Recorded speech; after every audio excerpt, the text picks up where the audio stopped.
Hi నమస్తే నా పేరు Prithviraj and you're watching TG Telugu Galam. Don't forget to subscribe.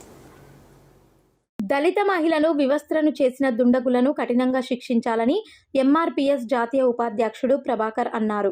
Kamareddy జిల్లా మాచరెడ్డిలో 2 రోజుల క్రితం జరిగిన ఘటనను ఉద్దేశించి ఆయన మాట్లాడుతూ 75 ఏళ్ల స్వాతంత్ర భారతదేశంలో దళితులపై ఎక్కడో ఒక చోట రోజు దాడులు, వివస్త్రలు, అత్యాచారాలు జరుగుతున్నాయని మండిపడ్డారు. ఇలాంటి సంఘటనలు చేసిన దుండగులను ఎప్పటికీ జైల్లోనే ఉంచాలని డిమాండ్ చేశారు. కామారెడ్డి జిల్లా మాచారెడ్డిలో 2 రోజుల క్రితము దళిత మహిళను వివస్త్ర చేయడము అది చట్టపరమైనటువంటి నేరమైనటువంటి పరమి.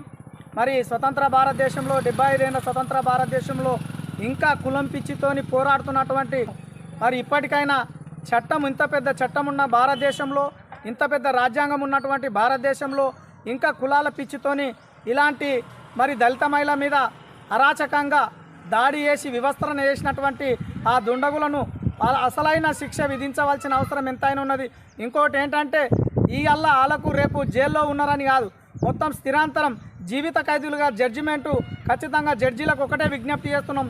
ఈ రోజులో దేశంలో ఎక్కడో ఒక చోట రోజుకు గంటకు దళితుల మీద దాడి జరుగుతున్నటువంటి పరిస్థితులు ఉన్నాయి. కాబట్టి ఇంత పెద్ద చట్టం ఉండగా, ఇంత పెద్ద న్యాయ వ్యవస్థ ఉన్నప్పటికీ కూడా భారతదేశంలో గంటకు ఎక్కడో ఒక చోట దళితుల మీద దాడులు జరుగుతున్నాయి.